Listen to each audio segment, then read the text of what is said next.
What if the one thing you feared most was the only thing your heart needed to live again? The noon sun hung heavy over Sage Hollow as Lucinda Vale guided her worn wagon across the quiet plain. The sky was pale, washed out, and the wheels kicked up thin clouds of dust with every turn. Her hands stayed tight on the reins, not from fear of the road, but from fear of what waited at the end of it. She had been traveling for days, chasing small rumors of work, praying each morning that this would be the place that finally let her stay.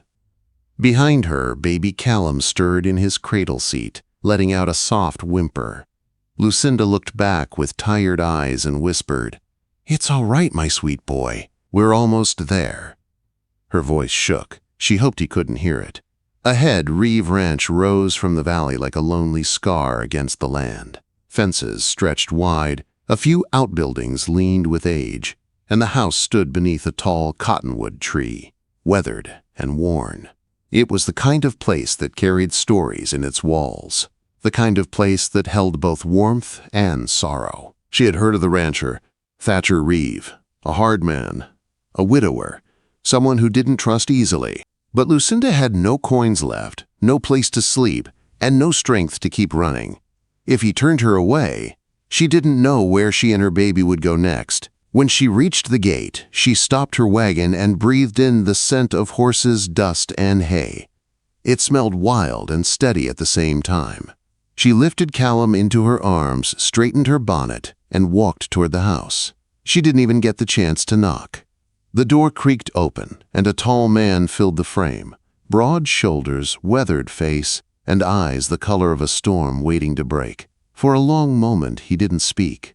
He only looked at her, then at the tiny child resting against her chest. His jaw tightened, as if something inside him shifted without his permission.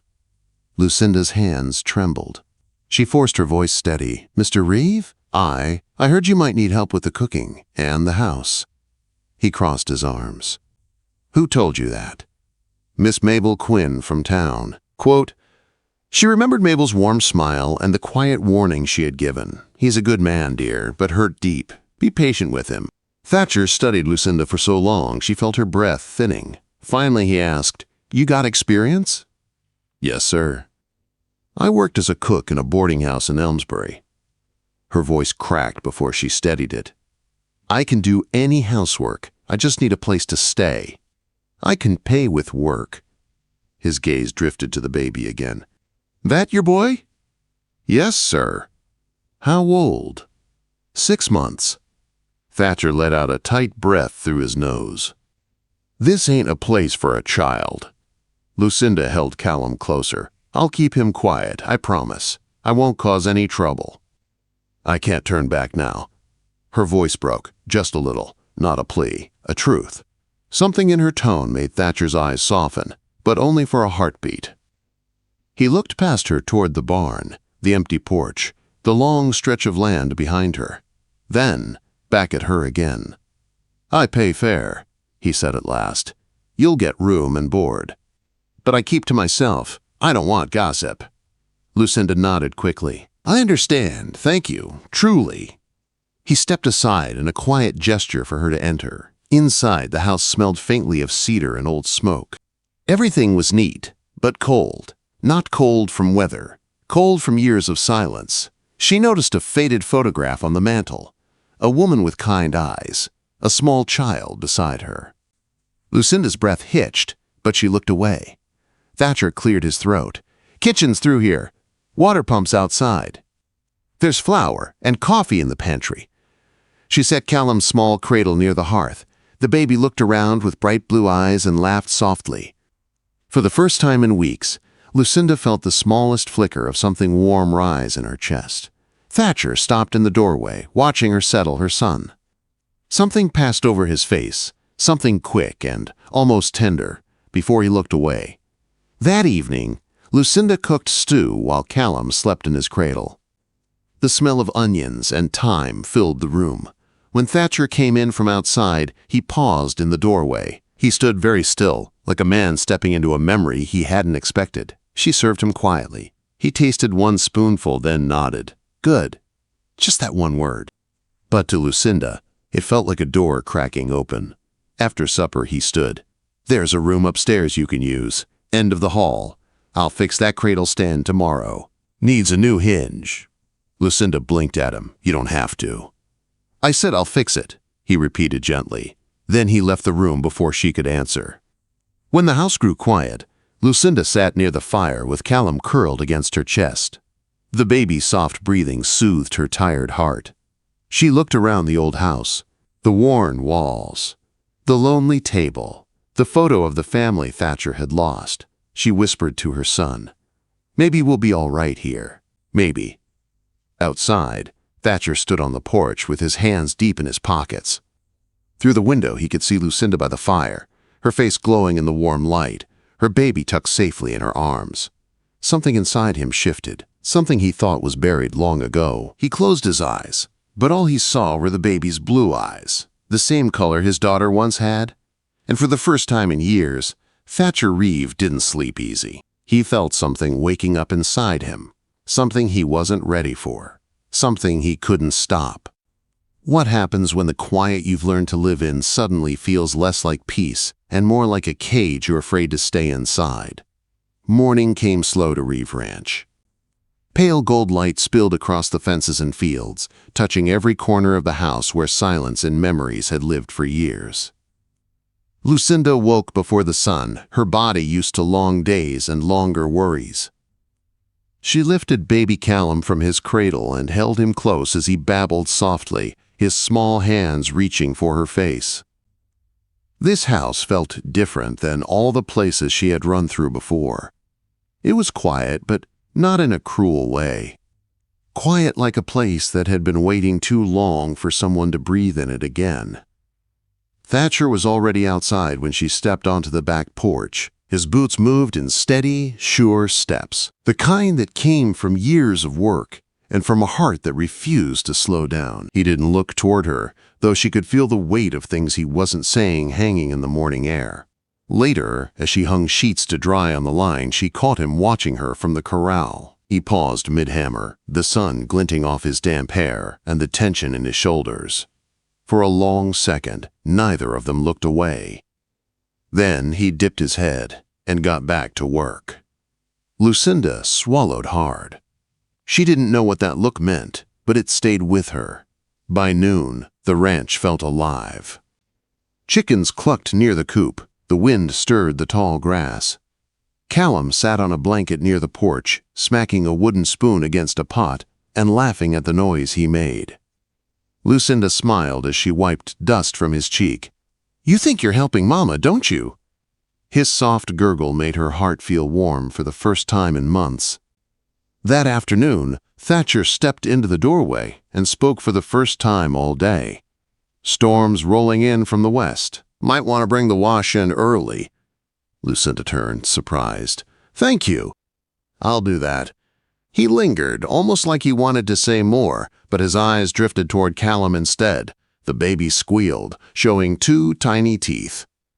Thatcher's lips twitched into the smallest smile. Kids gotta laugh like sunshine. Lucinda froze. She wasn't used to hearing softness in a man's voice. She wasn't used to kindness without cost. Yes, she said quietly. He does. When the storm finally broke that evening, lightning cracked over the hills and rain slammed against the windows. Callum cried at the thunder, his small body trembling. Lucinda held him close by the fire. It's all right, sweetheart. Mama's here. Thatcher stood near the window, eyes locked on the storm. The flicker of lightning lit his face, showing something deep and shaken inside him. Lucinda saw it now. The fear storms brought him. The memory of what rain and fire had taken. You don't like storms, she whispered. He didn't answer. His jaw clenched. His hands curled into fists. Lucinda set Callum gently in his cradle and poured tea from the kettle. She placed a cup on the table beside him. He sat slowly, wrapping his hands around the warm mug. The steam rose between them. It was raining that night too, he said. His voice was low, rough, unsure, like a man pulling words out of wounds. Lucinda didn't move. My wife, Ada, he continued. My little girl, June.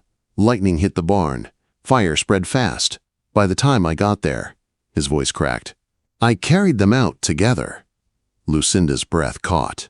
The storm outside roared, but inside the house, everything went still. I tried to rebuild, Thatcher said, eyes lost in the fire. But some things don't get rebuilt. Yes, they do, Lucinda whispered. He shook his head. Not hearts. She didn't argue. She just sat with him, letting her quiet be a place where he didn't have to hide. When Callum stirred again, Thatcher rose and walked to the cradle. He hesitated, then reached down with a gentle hand. The baby grabbed his thumb with his tiny fist. Thatcher froze. Lucinda's voice softened. He's not afraid anymore. Thatcher swallowed hard. I forgot how small a child's hand feels. You didn't forget, she said. You just stopped letting yourself remember. The storm outside eased into a soft patter. The house felt warmer than before, as if the walls themselves were breathing again. That night the ranch was quiet except for the crackle of the fire. Lucinda sat with Callum asleep in her arms, and Thatcher sat across from her, his face softened by the glow. You deserve peace, she whispered without thinking. He looked up at her, startled. Peace doesn't live here. Maybe it's waiting at the door, she said. Sometimes it only needs someone to open it. Thatcher didn't reply, but something in his eyes changed, something fragile and real. Days passed. Life found a gentle rhythm.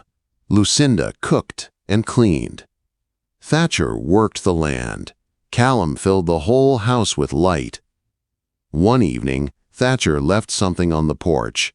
A small wooden horse, rough and uneven, clearly made by his own hands. Lucinda picked it up, smiling in surprise. Thatcher walked by with a saddle. Found it in the shed, he muttered. Figured the boy might like it. Lucinda's eyes stung with warmth. He will. Thank you. He nodded, pretending it was nothing, but the truth hung in the air between them. Something was growing, something fragile, something dangerous, something beautiful. Lucinda stood on the porch at sunset, holding the wooden toy, watching Thatcher work in the fading light. For the first time since arriving, she didn't feel like she was just surviving. She felt like she was beginning. And Thatcher, standing out in the warm glow of the evening, seemed like a man realizing the same thing. The storm outside had passed, but the one inside their hearts, that was only just beginning to rise. What if the moment you try to run from love is the moment it finally refuses to let you go? The air was sharp the next morning, cold enough that Lucinda could feel it deep in her chest as she wrapped Callum in a blanket. She had barely slept. Fear had sat beside her all night, whispering doubts until she could barely breathe. Thatcher was kind. Thatcher was gentle. Thatcher was everything she had told herself she would never hope for. And that terrified her. She packed quietly while the house still slept. A few blankets. A bit of food. The small wooden horse Thatcher had given Callum. Every creak of the floor made her freeze, listening for his footsteps. When she finally carried the baby outside and set him in the wagon, her hands shook so much she could hardly tie the rope. She told herself she was doing the right thing. Leave before you want too much. Leave before he changes his mind.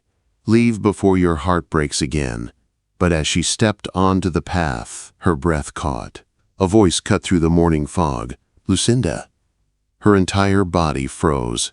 Thatcher stood behind her, not fully dressed, boots unlaced, breath sharp from running. His hair was wild from sleep, but his eyes were full of the kind of fear a man carries only when something he loves is slipping away. Where are you going? He asked, breathless. Lucinda's hands trembled on the wagon handle. I thought it was time to move on. Move on? Thatcher stepped closer, his voice breaking. Without a word? Without letting me say anything? Quote. She swallowed hard. You don't owe me anything, Thatcher. I'm just a woman you hired, with a baby who cries too much. You've given us more kindness than I deserve. Thatcher shook his head. No, that's not true.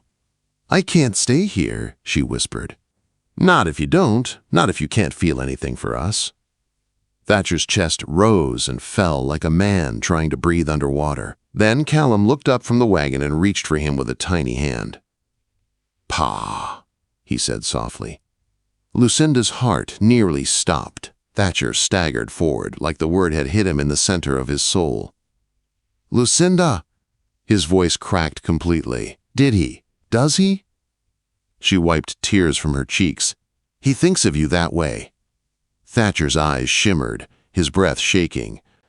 He stepped closer, kneeling beside the wagon until he was eye level with the baby. Callum giggled and grabbed his thumb. Thatcher's voice broke. "I can't lose you both.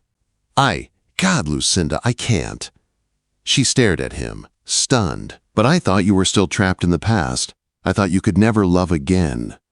Thatcher rose to his feet and finally closed the space between them. His voice trembled but held more truth than she had ever heard from any man. "I thought that too," he said. "For years I told myself my heart was buried with my wife and little girl. I told myself feeling anything again would betray them." He stepped closer. "But when I saw you standing in my door holding that baby, something inside me woke up, something I thought was dead." Lucinda's breath hitched. Thatcher's voice turned raw. "I have been fighting it every day, but I can't anymore, not when the only thing that feels alive in my chest is you." Her knees weakened. He reached out, slow and gentle, touching her cheek like she was something fragile and precious. "You are not a job," he whispered. "You are not a burden. And that baby is not someone I pity." He swallowed hard. "You and Callum, you're home. You are my home." Quote, Lucinda broke into tears, her heart pounding so loud she thought the whole valley could hear it. Thatcher cupped her face with both hands, his own eyes shining. "I love you. I love that baby like he's mine. And if you walk away now, you'll take the only life I've wanted in years." She let out a sob, shaking her head as her hands gripped his coat. "I was so afraid, Thatcher, so afraid you didn't feel the same." He pulled her into his chest, holding her tight. "I feel everything, Lucinda, and I want everything. I want you, I want him, I want us." Callum squealed happily from the wagon. Thatcher laughed, a deep warm sound she had heard only once before, and scooped the baby into his arms. Callum clung to him, resting his tiny head on Thatcher's shoulder like he had done it 1,000 times. Lucinda watched them through tears. "So what now?" Thatcher stepped close, still holding Callum, and took her hand with his free one. "Now," he said, voice steady and full, "we go home." Quote, They walked back toward the ranch together, the morning sun lifting through the fog, turning the world gold. At the cottonwood tree behind the barn, Mabel Quinn and Deputy Bram Calder waited to witness their quiet vows. Not fancy words, not a grand promise, just truth. Love born from loss, strength born from struggle, a family born from courage.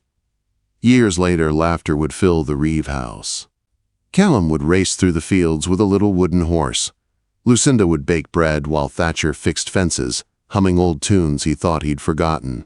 And every morning Thatcher would look at them with the kind of love that says, "Some hearts never stop beating, they just wait for the right hands." Lucinda had come looking for a job. Instead, she found the home she never thought she deserved.